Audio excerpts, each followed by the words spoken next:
Bloomberg Audio Studios. Podcasts, radio, news. I'm Matt Miller.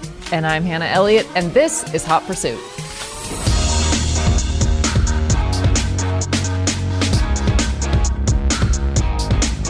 All right, we have an awesome conversation for you today about Cam Road Ingram. Scholar. Yes. The top Porsche shop in the world. I'll just say it. This is the shop where the Porsche family brings their vehicles to be restored. I will also mention, before we get into it, I want to mention our email address. Oh, yeah, write to us. hotpursuit@bloomberg.net, because we relish your emails and would love to hear any questions or comments you have. And I thought about it because I was thinking about Cam's Instagram. Oh. Which is Porsche Malone, right? And I was following him on Instagram long before I met him. And then when I met him, I was like, oh, sweet, dude, you're Porsche Malone. Dude. So, all right, let's get into it without any further ado. So I'm so happy to have Cameron Ingram here today. And it's really nice to see you. You know, Cam is someone who I met probably 8 years ago. We were kind of in the same circles, but I really became aware of you during Pebble Beach when multiple of your cars won their class at Pebble Beach. And these are cars that have been restored by Road Scholars, the company that the restoration shop that you run in Durham, North Carolina. So Cam, it's really nice to have you on. And I just want to start out by saying, you know, tell us a little bit about the shop for people who don't know. This is the type of restoration shop that spends like 5,000 hours on a single car, preparing it for a concours. So can you kind of give us a background of how you started Road Scholars and what day-to-day life looks like for you there? Road Scholars, we're a Porsche-centric shop. We obviously, in the world of restorations, we perform concours restorations, and in our world, in our niche industry, that gets overused. Our typical restorations are, you know, over 3,000 hours, and you know that typically looks like 2.5 to 3 years on a project. On a single vehicle, on a single project for one client. Yeah. Yeah. Our first. That's a lot of hours. That's a lot of hours. Insane. It is, and you know, the restoration world has changed. You know, when I first started competing at Pebble Beach, that was still in an era, and this is, again, going to early 2000s, and Pebble Beach was transitioning into rewarding authentic restoration work. Rather than over-restored. Correct. So it's beyond the point that it ever was to begin with. 100%. Yes. And for decades, you know, it became, you know, and again, we obviously special in Porsche, and our company's won there 7 times, which is unusual for a Porsche to win best of class there. It's very competitive. You're going against, you know, Ferrari, Maserati, you know, Aston Martin, all these bespoke pieces made from some great coach makers. But again, we're focused on the nuances. Concours restoration, no matter what marque, is focused on the nuances of how that car was actually built in that time period and the different country that it was from by the craftspeople. So we're really focused on recreating those imperfections of how these cars were built in those times. And there's so many other aspects, but quality restoration work is really involves research. So again, we have 18 people on our team. We have 7 projects. At all times, we typically finish 2 a year, and we have a 3-year booked out 3 years. And sadly, you know, one of the things I've been trying to describe, or you know, I do a lot of panel talks talking about how our industry is shrinking and not growing, even with all these programs like the McPherson School in Kansas. That's a great restoration program. To develop talent. That can do the trades. Yeah, and moreover, we just don't have enough young shops. So, you know, really talented shops. I mean, of course, there's a shop on every corner that can do exhaust systems on your new GT3 RS, but there's not enough shops that are rebuilding Weber carbs or full engine rebuilds, and then coach work, metal work, paint, body, all that stuff. So, and then, of course, we have a sales component to our business. We work for 14 clients predominantly, but we're open to the public. We manage their car collection. So everything from prepping their vehicles for historical racing, certainly go to concours, Pebble Beach, Amelia Island, Rio d'Este in Italy. And we're always trying to build out their collections once they've developed an ethos or theme to their collection, refining what that is. And I think we can say this is public knowledge. The Porsche family itself has used Rhodes Scholars for significant restorations, including, I think, was the first one, the Gamon Coupe in 2011 that won its class at Pebble Beach. Yes. And that, yeah. Yeah. And you would think the Porsche family has all the resources to go anywhere in the world, and they chose Rhodes Scholars. They have a whole company that builds yeah. Porsches. Yeah, you know? it's quite a tribute. And they continue to be a client. Yeah, it is. It was probably the one our greatest honor, and I guess feather in our cap was to be asked by Hans Peter Porsche, the oldest surviving son of Ferry Porsche, to restore the 45th Porsche made out of those first 52 production cars. So made in Gmünd, Austria after the war were these first 52 production aluminum coupes and cabs, and they asked us to restore it, and we did, and that was our first win at Pebble in 2011, and we've done work with them since then. So Hannah wrote a great story about it, and I recommend that any of our listeners go check it out. We'll link to it. On Bloomberg, on Bloomberg.com. You also have Jerry Seinfeld as a customer, and Ralph Lauren, obviously two of the most famous collectors in the country.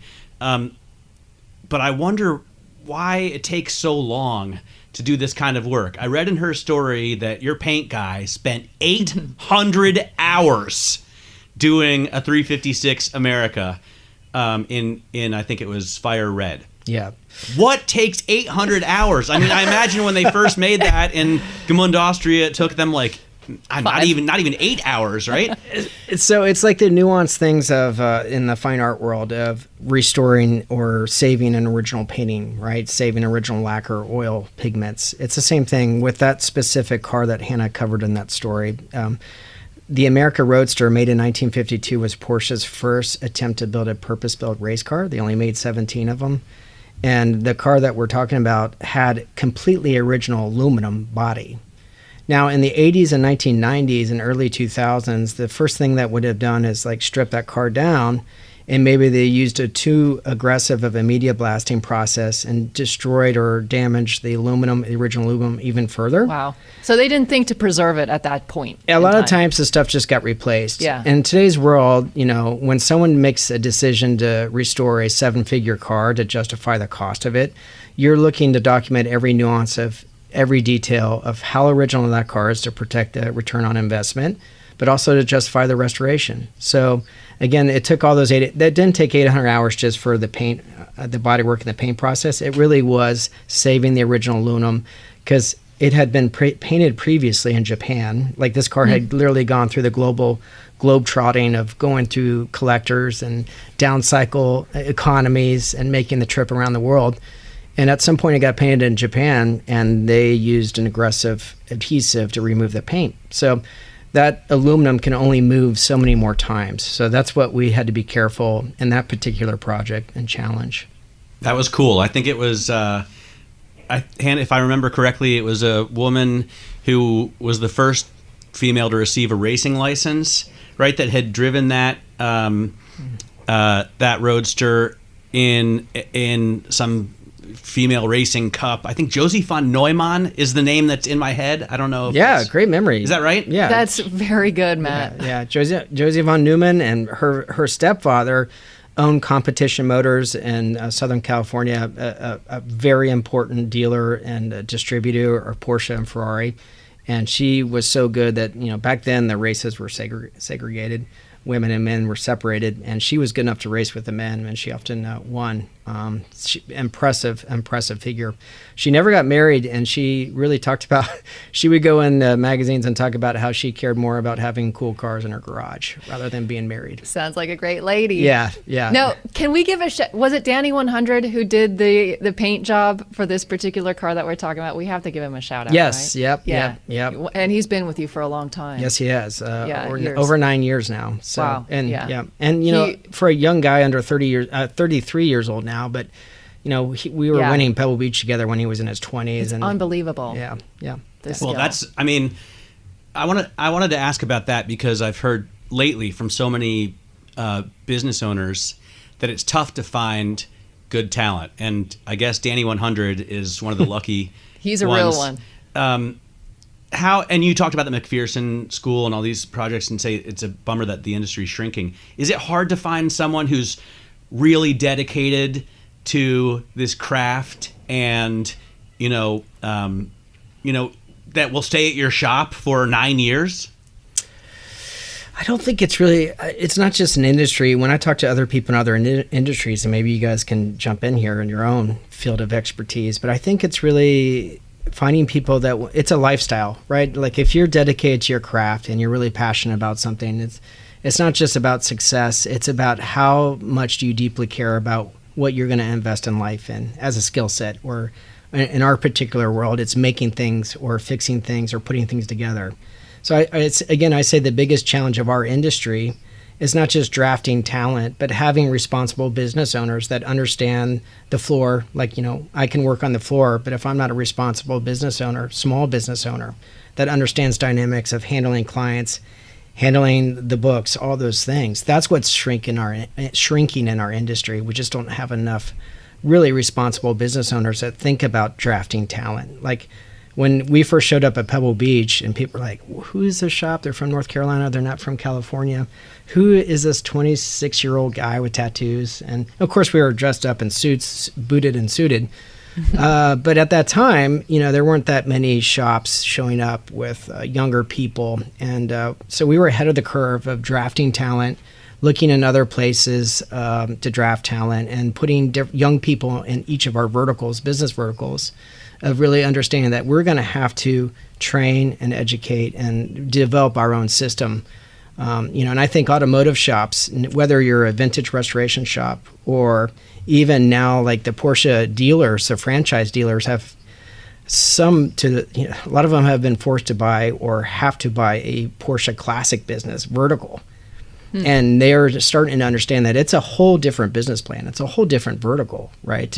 It's one thing to do warranty cars, new 992s, but to switch over to a vintage early 911 long hood, or you're doing mechanical fuel injection and trying to time the pump, it's beyond their bandwidth. Cam, how are you mentioned that research is a big part of the work, actually. What are your sources for finding out what a 1 of 17 car made in Germany 70 years ago had underneath the hood? I mean, this is not something you can really Google. Yeah. How are you discovering this? I mean, are you going to the Porsche archives in Stuttgart every month? Certainly, lots of trips, lots of time spent in Stuttgart, Zuffenhausen, and looking at other examples. Like out of the 17 cars made, I've looked at 6 of them and spent That's a good percentage. That's a good percentage. Yeah. And so it's always putting your hands on other examples. And then photographs. There's a lot of great archival, like the Revs Institute in Naples, Florida. Mm-hmm. They have probably one of the best archives in the world of vintage photographs. And I've spent some time there researching photographs and every nuanced thing. I mean, it's amazing what you can learn from photographs. Yeah. Talk to us a little bit about counterfeits, or because this also seems like quite an area where if you've seen 6 of 17 built, for instance, you might be able to, now you can kind of look and see, this isn't exactly what it's being sold as.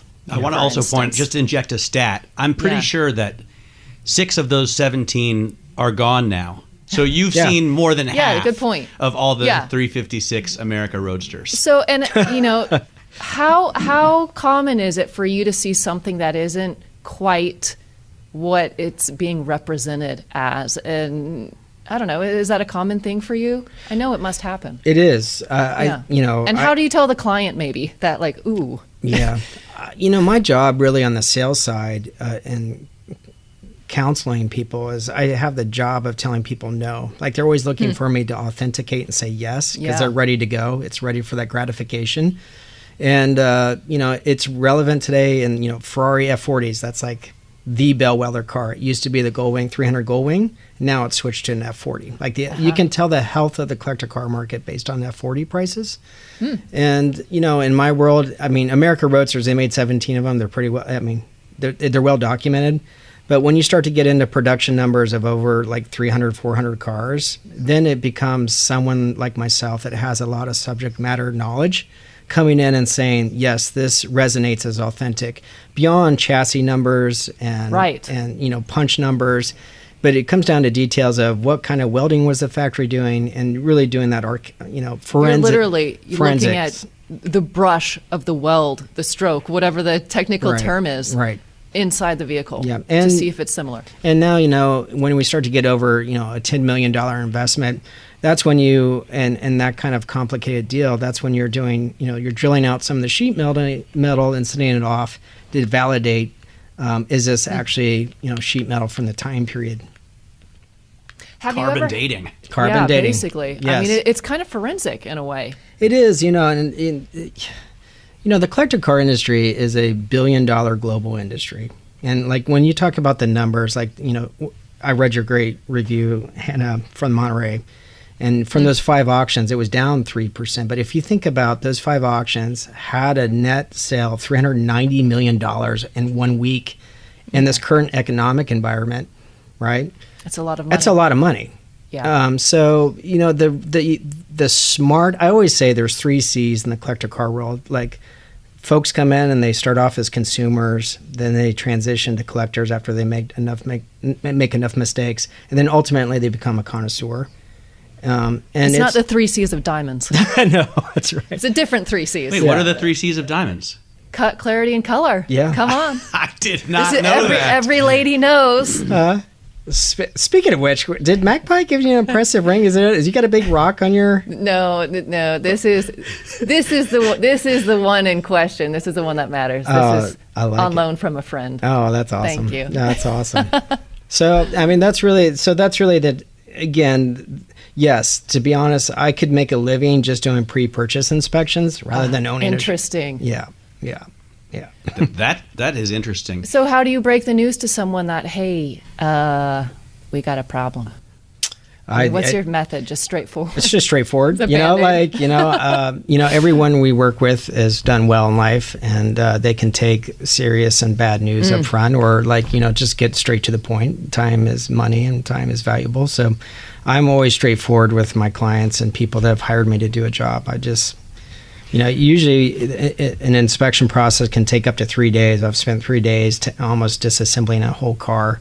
And you've gone all over Europe doing this type of thing. Mm-hmm. Annette and I were just talking, my girlfriend's with me, and I was just talking about how during COVID, I was living in Europe. There were so many deals happening.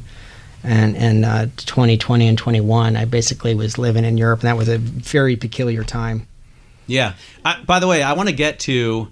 the coolest cars that you have worked on or driven, your favorites, and that fun car stuff. But you made a comment earlier that awakened my Bloomberg senses. Oh, here which we go. Is in this economy. Spidey. Yeah. We've heard from so many business leaders and economists that we may be in a rolling recession, or different businesses are experiencing this economy differently. Certainly different consumers are. What is your impression of this economy right now? Well, I can only speak from a car perspective, obviously. It's interesting. There's been so much conjecture about demographic changes in the collector car world. So the transition of baby boomers to Generation X and millennials, and what their interest is. And we see the waning, $50 million, $20 million Ferraris from the 1950s and 60s that used to be the Picassos of the Ferrari world. They just weren't selling. They weren't bringing the big money that they have traditionally. I think it's more nuanced than that. I think obviously the environment we're in within an election year, interest rates. And I also think we just still have in the collector car world, the COVID hangover is what I call it. Everyone went out with the threat of mortality and they just YOLO. bought. Yeah, YOLO. And you had every article and every media saying air-cooled Porsches are better than gold, like great tangible alternative assets. Mm-hmm. And I just think we have a kickback of that a little bit. I think we've seen the market, at least in the Porsche market, in my opinion, is drawn back 20%. And now you see, bring a trailer. It's easy to log on, bring a trailer, and see things happening every day there, real live auction prices. But I think my perception is it's a great time for buying. Because things are low. Things are low. And And people really? I guess at your end of the spectrum, things are low, right? Because I'm looking all the time at bring a trailer, but are in the kind of $50,000 to $60,000 mark. Air-cooled Porsches. They're not that I think low. Is that specifically what you're talking about? Well, you know, or it's the not, Ferraris too. You can't really. I guess I'm generalizing here, but if you look at certain markets, like the G-body Porsche world on Bring a Trailer is beyond smoking hot. Like it's amazing to me, like a 1988 like a G50 car or a 915 like an SC.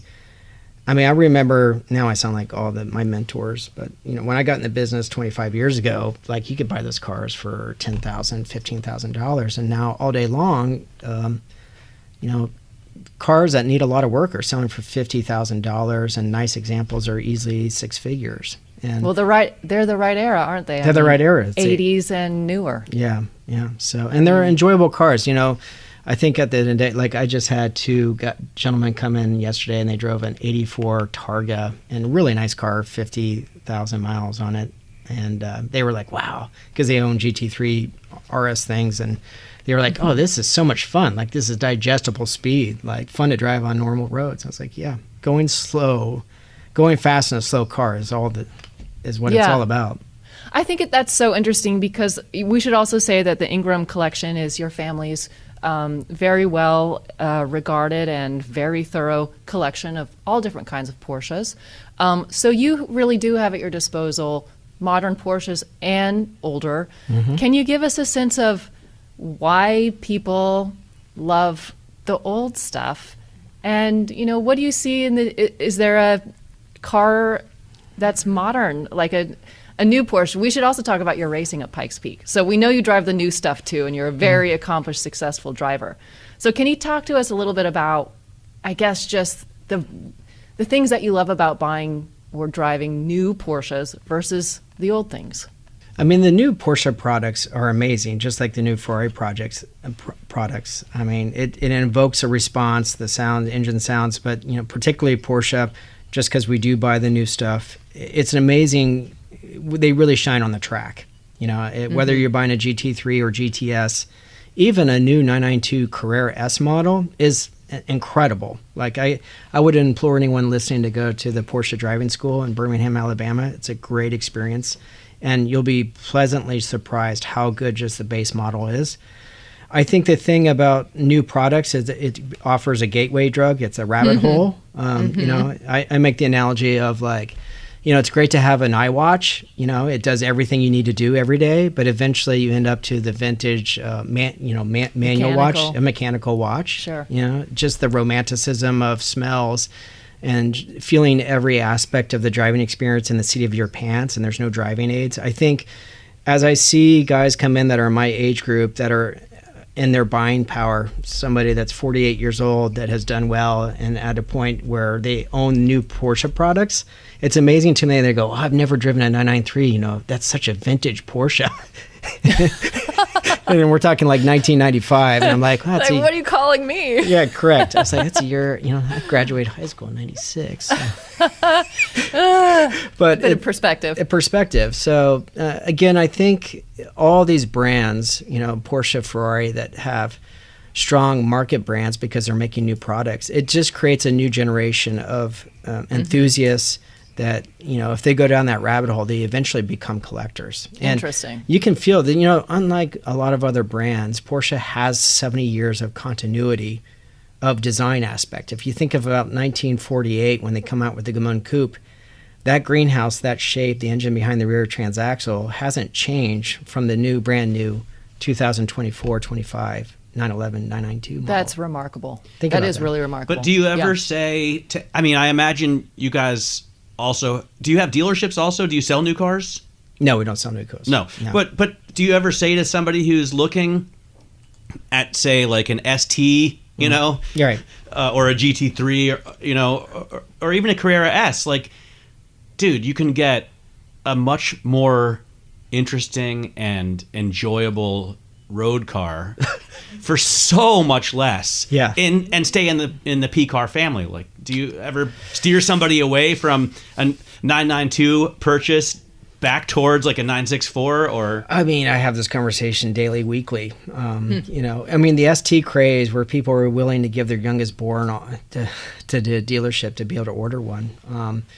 It's amazing. Like, but you know, that's how good the products are. I think the thing that is a little annoying in the craze of the modern world we live in is I walk into a collection of someone I've just met who I'm, you know, just meeting for the first time, and I walk in and I can't tell you how many collections have every GT3 RS made, starting like a 996 generation, like 2004 996 GT3, and then they go 997 and then 991, and they have like different colors and different options. And I do not understand. I know a couple of guys who have that too, and I'm thinking, why? Yeah. What's the difference between like a 997 GT3 and a 991.2 GT3? Why? Who cares? But it's the psychology of collecting, right? Like it's just that having that from A to B, you know, A to C, I should say, of every model. But again, that's the power of Porsche, because that's what's so beauty. Having done this for a while, I remember like 356 guys wouldn't talk to 911 guys, and 914 guys were a tribe of their own. And then you had the front transaxle. Still are. Yeah, correct. Let's be honest. Yeah, and then you had the front transaxle guys, 924, 944, 968, and you know. But you know, Porsche now, social media has changed everything. I mean, if you think about the power, I mean, look what Magnus has done, you know, Hannah's significant other, partner, husband now. But, you know, the Urban Outlaw kind of changed the game, because all of a sudden Cars and Coffee and modifying your 911, like he's one of the healthiest things for the industry, because it showed that you could modify your Porsche, and that used to be sacrilege, you know, even though people did it in period. He made it kind of mass acceptable, if you will, to like modify your Porsche and actually enjoy it. So I feel for those listeners who aren't aware, we're talking about Magnus Walker. I think we always mention Magnus as if everyone in the world knows who he is, right? And you know, certainly we do. But there's a documentary made about Magnus called Urban Outlaw way back in the day, and it's definitely worth the watch. Mm-hmm. And the cool thing I think that Magnus has done is showed that you also don't have to spend $500,000 to modify your Porsche. You can Not at all. do it yourself. That's it. Right? And I think we should say too, and Cam probably wouldn't say this, so I'll say it for him. He drove a Cayman GT4 Club Sport to victory, to the winner's podium on Pikes Peak. And again, that is a car that I know, Matt, we've spoken about. Yes, now we're talking about Cam again, though. Magnus didn't win at Pikes Peak. No, sorry, did I say Magnus? No, you said he drove. I know. Sorry, I'm talking about Cam. But to your point, again, people don't think about the 718 as being a top-of-the-hill car, or, you know, but unless you know. Yeah. And if you know that is a amazing, amazing car. Yeah, give us your thoughts on that, because it's true. You know, I was driving one a couple weeks ago, and I hadn't driven one since, I think, like a 2006 Boxster, right? What were you driving, Matt? I was driving the GTS 4.0. Oh, awesome. So it wasn't the GT4. It wasn't the full-bred race car, but it was still amazing. I mean, I loved it, and it was leaps and bounds ahead of my friend's, you know, Boxster that I drove back in 2006. So what was the biggest impression on you? For the first thing we don't have to go into my review here, but the first thing for me was I was worried it was going to be way too small for me, because I'm 6'4", and it's not too small. Like, I could fit in it pretty well. The second thing was the sound. I was blown away by the sound. Now, I was talking to Luke Van de Zande at Porsche, and he told me there's a resonator tube or something that comes from the engine into the cabin. I want that tube in every car I drive. You know, I don't care if it's modified in some way, because it just made me really want to drive it hard. Right. And the other thing is, you can, on, you know, country back roads in America, have so much fun with that car, whereas a lot of cars, they're just way too fast. Like GT3 or an ST, it's stupid to drive that on open roads. So anyway, enough of my impressions. It's a lot of car. What do you have to say about that? Because it's really evolved a lot, I think. It has. It's my favorite platform, and it is because it's approachable. It's a momentum car. I mean, it's GT4 now with the 4 liters, an amazing. You know, it's more than a momentum car. But again, going back, I didn't really answer your question, Hannah, but to address, this is kind of all one answer. You know, the thing about new Porsche products is they are so good that they make an average driver really good. Like I've seen it time and time again on the racetrack of being on the track with novices, newbies, and how good the products are that save their bacon in a situation where otherwise there's no reason at all why the car should be on the road. But if you want to learn to be a great driver, the mid-engine platform of a Cayman, and for the most part, generation Caymans up to the 4-liter, are momentum cars. So you really have to understand dynamics of vehicle handling dynamics. And, it's a car that it really turns on an axis more so than a 911 that's tail happy with all the driver aids turned off. But that's what I really love about the Cayman. And when I pursued racing Pikes Peak, I decided to go on a journey of I'm going to learn how to drive. I'm going to be really great at car control, at least the best of my abilities. And I went through the whole Porsche driving program, and I spent, 20,000 miles in a Cayman GT4 Club Sport. That'll do it. And that will do it. And, once you learn how to drive a momentum car and can really be aware of your setting and really set up the car for anything and handle yourself, you can about drive anything. So, yeah. When you say momentum car, I'm guessing you mean exactly that. You really need to build up your speed and get the momentum, because it didn't blow me away in terms of off the line power. No, right? that's it. Yeah, that's it. I mean, momentum car being if you want to set down a great lap time or just have great time on the back roads, it's carrying as much maximum speed through corners, whether it's slow speed or middle speed, carrying as much speed as you can. So, every mile per hour counts. Being able to carry 2 miles per hour more in a corner makes all the difference in a lap time.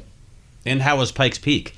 I mean, that looks like one of the most fun races, at least for Cam, you have to tell him how you prepared. A viewer, and also looks terrifying, right? I mean, it's very dangerous, that race. Yeah. That's the thing. I've known Hannah a long time, and I know how committed she is. I love her stories, and I've always talked about her career, being a woman and what she's done in automotive, in the media world. It's amazing. And it's we have the same viewpoint of if I'm going to do something, I'm going to do it 100%. So when I decided to do Pikes Peak, I lived there for 2 months. My first year I did it. And At elevation. Yeah. And, I was the best physical shape of my life, and I took it very seriously, of course, working every day, remote working, and, checking in the shop, all that fun stuff. But I drove the mountain every day. I drove the mountain 3 hours a day. And I learned this from other people. This is nothing new that no one's ever done before. But serious people like Romain Domas, who holds the record there, who's an amazing Porsche Factory Works driver that holds the title there. He just set the record for the Edith car too. That's right. Yeah. He's king of the mountain. Yeah, he is. He's an amazing guy. But driving that mountain every day, and then seeking some of the Hall of Fame people that actually went out with me. I asked them, please go with me. I don't know. I know you don't know who the hell I am. I'll take you out to a nice dinner. But we got out at every corner. There's 156 corners, of course, 12 and a half miles up. And you have to really understand the challenges of the mountain. And that's what I did. I just really applied research and homework. And my second year, I was lucky enough to win doing it. So cool. Yeah. And you got second That's your awesome. first year, right? I got second the first year. It's unbelievable. Yeah. I mean, it really paid off. Yeah, it was. I learned a lot from Tanner Faust, who won the first year, who is an amazing guy. Not a lot of people are aware of his racing career, but he's an engineer. He really has an engineering mind. And he taught me more about the mountain and just car dynamics, because he'd raced the GT4 before. I had some seat time, and he was great. The good thing about Pikes Peak compared to wheel-to-wheel racing is that you're there and you're really focused on your own program, and you're racing the mountain. So it becomes of course there's competition, but it's more of a collaborative effort in your own class, your own division. There's a lot more interaction and camaraderie going on rather than compared to wheel racing. Oh my God, it sounds amazing, dude. Yeah. You got to go see it, Matt. It's great. Did Great you keep your winning car? Cool. Yeah, I did. That's my first race car. I've kept it, and I use it still to this day with track. I had a Annette in it earlier this year. We love Annette. Yeah, we were at Virginia International Raceway, and she goes, can I get in? I was like, sure. So there's like an extra large helmet. Of course, she's got a small noggin. We're like flying around the mountain, and like she's just flailing all over the car, and I'm like, I'm going like 6/10. And I go, "Are you?" She's like, "Go faster. This is great. Don't stop." So, that's awesome. That's a good response. Usually when I'm being driven on the track, I'm like, slow down, I need to get out.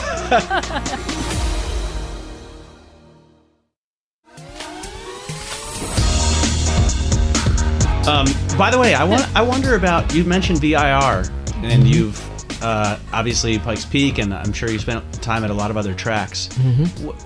Are there certain tracks that you find where you feel most at home, or where you want to spend more time? Or we were talking to a guy about thermal a couple weeks ago, and it's just, to me, it's fascinating that they have Chris Bodie, these, big fan of thermal. Yeah. I've not been to thermal. I need to get out there and spend some time. You know, we all get so busy in our lives, but I have a lot of friends that have invited me to thermal. But I've done a lot of the serious tracks in the United States. Obviously, Virginia International Raceway is a great track. It's a long track. It's a elevation change. It's off camber stuff. Road Atlanta is another one of my favorites. Road America, and it's another beautiful track. That's a historic track. You know, the historic track. Laguna Seca is a blast. It's so much fun. Laguna Seca is just a... Talk about a historic track. But I'm just wondering from a social perspective, like a track, because when Bodie was telling us about thermal, it was like a club where he was friendly with all the other women and men who were there. So it sounded to me like just a cool place to hang out. I spent time at, Lime Rock and New Jersey Motorsports Park and had a blast, but I'd never have been, like living there for a few days and chilling with everybody. Yeah. I think that's the aspect of thermal that's been so successful, is it's a club, like it's Monticello in New York. From what I've not been to either one, but I understand that the facilities are amazing. I understand it's the camaraderie of a club atmosphere, and people, they're going to go there and maybe do an hour of track time, but it's more of the getting together with like-minded individuals, from what I understand, I just figured maybe some of your collectors would have places like that as well. You've got, 14 clients, main clients that have big collections, and if I had a big collection, I would also have a track. A home track. Yeah, I've got nobody that owns their own track, but we do a lot of track days. No, not owning your own track, but a track that you kind of, I'm at Monticello. I'm a member at Monticello. Well, I Road go there all the time. Scholars does do track days for clients, don't you guys? Yes, we sure do. We which is a really great service. We do about 3. Typically, we do 3 a year, and everyone brings out their historic prized possessions. It's like top cream of the crop stuff. I've seen the photos. This is like the most exclusive, cool car gathering I've ever seen, especially for people who like Porsches. We've got to film that. Yeah, it's a little bit of a Porsche nerd fest for sure. Kim, I have to ask you, I happen to know that you actually went to school as an artist. And you're a very philosophical person. I think that's one of the ways that we actually connect. And I've seen photos of you, with long hair on skateboards, looking very, young and artistic. And I'm curious how your background as a creative person has really led you to where you are now. Because this conversation is focused on engineering and really sort of more serious economy, business, and mechanical things, but I also know there's an art to what you do. So I'd love to hear how you see yourself and your evolution as a person to where you are now with Road Scholars. That's an all-encompassing question. It's interesting. Creative, we live in a creative economy. When you think about entrepreneurial spirit and capitalism, our economy is based on creativity. You look at, we were in the green room and I felt my IQ go up by 3%. Good. That's our plan.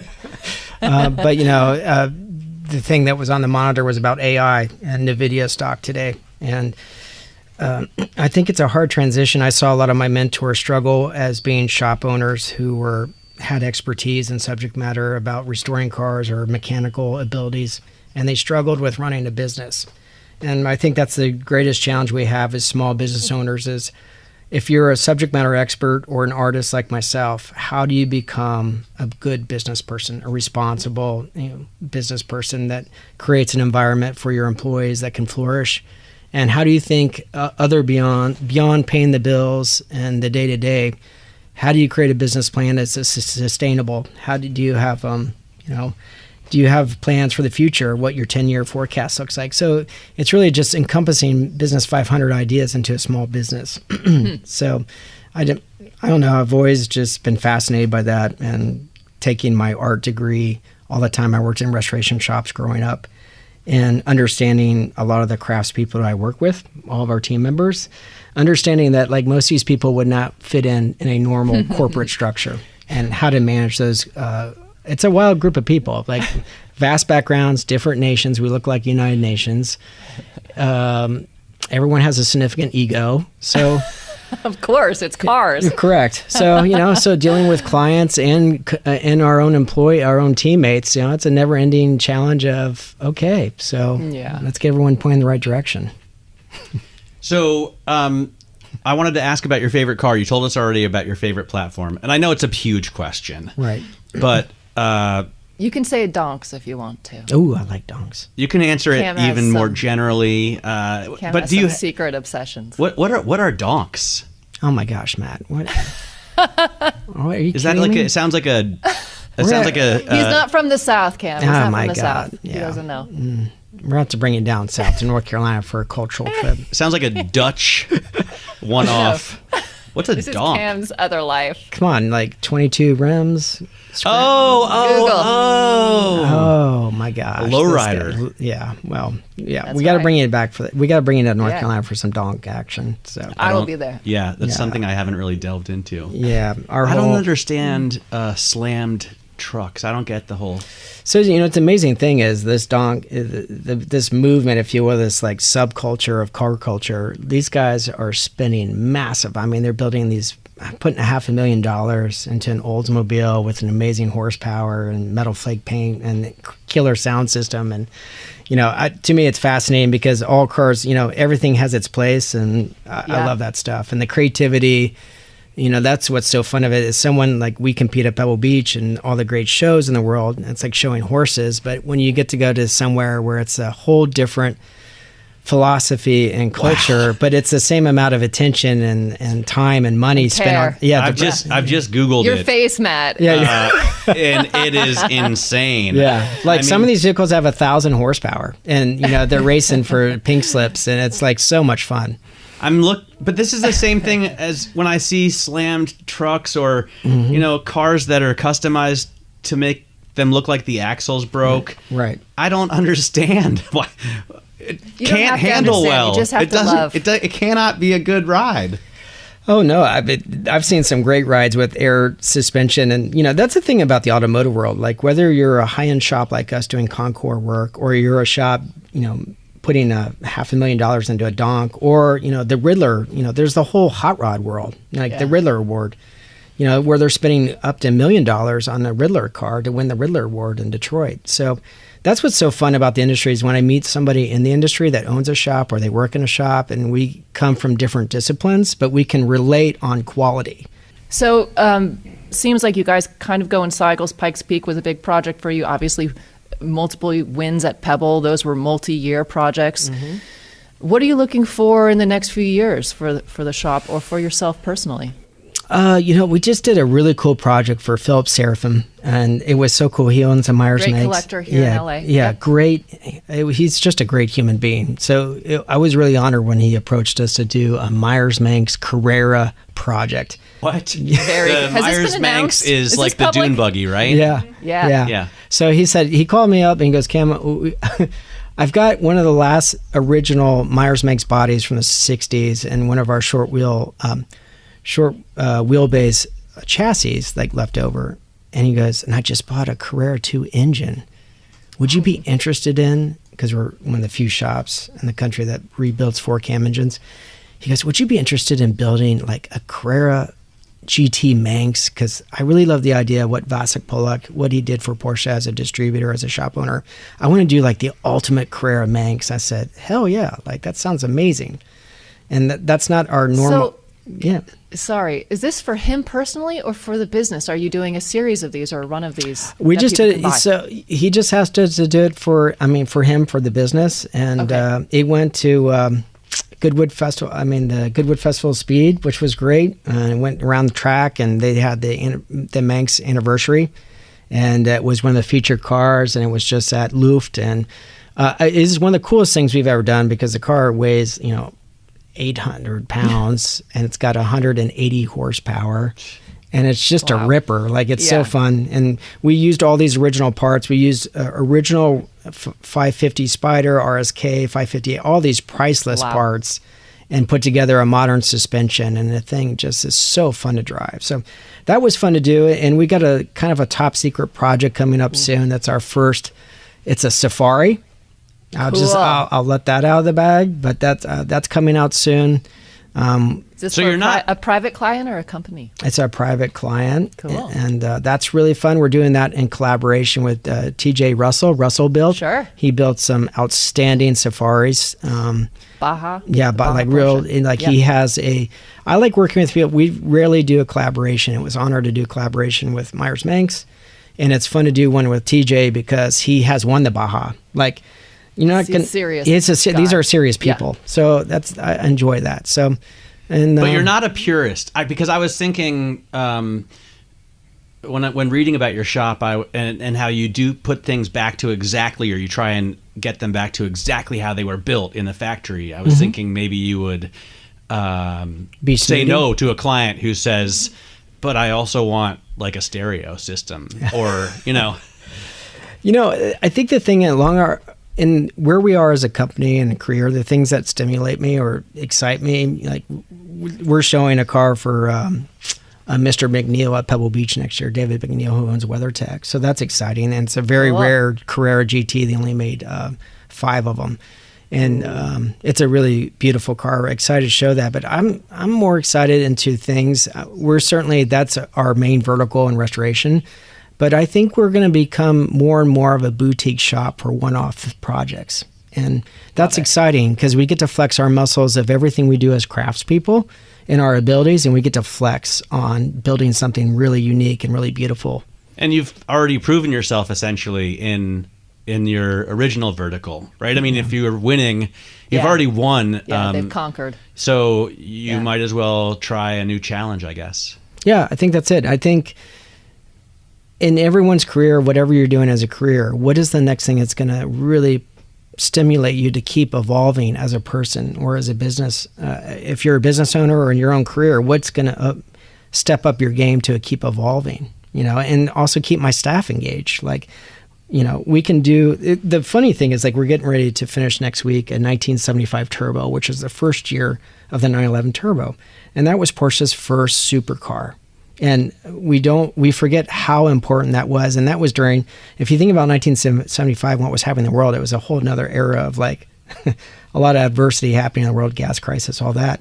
But this car is painted matte black from the factory. Cool. How cool is that? Super cool. That's weird. Is that weird? They had it Really back cool. then. No did I. That when this customer approached us, like, this is the second 75 Turbo. He has an amazing turbo collection, probably one of the best turbo collections in the world, 911s, and he said, I have this cool project I want you guys to do. It's matte black, 75 Turbo. I was like, what? That can't even be real. What's the interior? It's triple black. The whole car's black. Wow. So serious. It's going to be great because it's going to go to all these shows and people are like, what is this primer car here? Why is it not finished? And it's just going to befuddle all the experts. And you're going to be like, not finished. This took us 950 hours of paint shop. Yeah, exactly. So that's the beauty of this project. I think it's going to blow people's mind because they're just like, wait, why is it matte black? So, well, in a way, there's nothing new. I mean, all of these new trends that we see, honestly, most of them are not actually new. They're updates of things that have come in previous years. I love to think sometimes, like like anybody who has an overactive mind, I'm in bed and I'm going, who was this baller person in 1975 with their bell bottoms and said, you know what, I want a murdered out 911, like, Not obviously even shiny. a weirdo. By the way, have you ever thought about doing, or have you done a run of products? Hannah made me think about it when she asked if the Myers Manx Carrera would be, would you make a, run a of limited them? run? And I know, and like, Magnus is doing this thing with the Jaguar, which I think is so cool. Yeah. and obviously Rob and Singer have done very well with that business model. Have you ever thought about going in that direction with? Yeah, I had a real moment not too long ago where a private equity group approached me about doing something significant. Becoming almost like a manufacturer. Like what Singer's done is nothing short of amazing. We just had a customer DLS, a design lightweight project, delivered to the shop, and we maintain his car collection. And I was blown away, really spending time up close and personal with that project. With that, they made 75 of them. It's incredible. It's just incredible. But to answer your question directly, Matt, I think I've made the realization that I'm more focused on scaling down and being about quality than scaling up and having 100 employees and scaling and buying, more real estate. That doesn't interest me because I could do that and spend the next 15 years of my life grinding it out, and I've already ground it out 7 days a week for a long time. And you really have. Yeah, and I'm more interested in refining what we have started and finishing strong. Of like, how do we restore some of the best cars to our ability in the world with an authentic approach? But really, I'm more fascinated with the idea of doing bespoke projects. Like, I really admire Alois Roof and what he's done as a manufacturer, and obviously Singer. We're in this new era now where people are spending $1 million all the time on reimagined, recreated hot rod Porsches. That's amazing to me. And it's an established market, right? It's not going anywhere. And all the old timers in my world are like, oh, it's not going to last, blah, blah, blah. Well, it used to be kind of a bad word. Right. To right. do that. Yeah. Right. And there's key players. You look at Gunther Works and Singer, and it's amazing what they've done. And, yeah. And like I said, I was really flattered when I was approached to create something, and my ego entertained it for a split second. And I'm like, I really just don't feel that important, that drive to like, I need to stamp something out that's based on a Porsche platform. It's going to be road scholars, and we're going to throw our hat in that ring. I think it'd be really more unique to work with great people and build one-off projects to complement our restoration business. I think it's better. I like that better as well, because doing one-offs is more like what an artist would do. Yeah. Right? An artist isn't going to make a run of prints. Yeah. Like growing the business to having like 50 people, 50 employees. And then, I work every morning. I work with my team. I'm on the floor for the first 4 hours of the day. Like I need that. Like if I couldn't do that, I wouldn't do this business. Like, we sell cars, but our expertise in what we do in our service department, our restoration department, gives us credibility in selling high-level cars based on our knowledge. And growing a shop where we're just stamping out cars and the only thing you're choosing is the color and the interior after we've established whatever platform it is, I don't know. I really went down this mental exercise and did the math and looked at the numbers. I was like, well, this would be... it's great, but is that really going to satisfy me when I'm 60 if I make it to 60? You'll make it. You got good genes. Don't do Pikes Peak anymore. Yeah. But, I was like, I'm not really to double down on stress. I just want to scale. Like I said, for us, scaling down, being scaled and being focused is more important to me. Cam, that makes perfect sense, and I really see that for you. And thanks for joining us today. This has been so great. That was an excellent conversation. I love that Cam restores the top Porsches in the world, but he's not snotty at all. He is not this stuck-up guy. He is the most down-to-earth, nerdy, but artistic, but cool guy who also has a secret affinity for donks. True. I'm going to dive into the donks world. I know you are. By the way, shoot us an email if you like. hotpursuit@bloomberg.net is the address. We're always happy to hear your questions. We will or comments. write back. We will. The whole interview, I was thinking, there was one thought kind of in the back of my mind is, man, his dad must be proud of him. Like, you've turned out well, Cam. You've done it right, dude. So the apple didn't fall from the tree on that. I think Bob Ingram... I don't know, Bob. I was just thinking, like, if I were a dad, I would be proud of a son like this. So that's very, very proud of you, Cam. All right, cool. That's all we have for this week. Join us same time, same place next week. I'm Matt Miller. And I'm Hannah Elliott. And this is Bloomberg.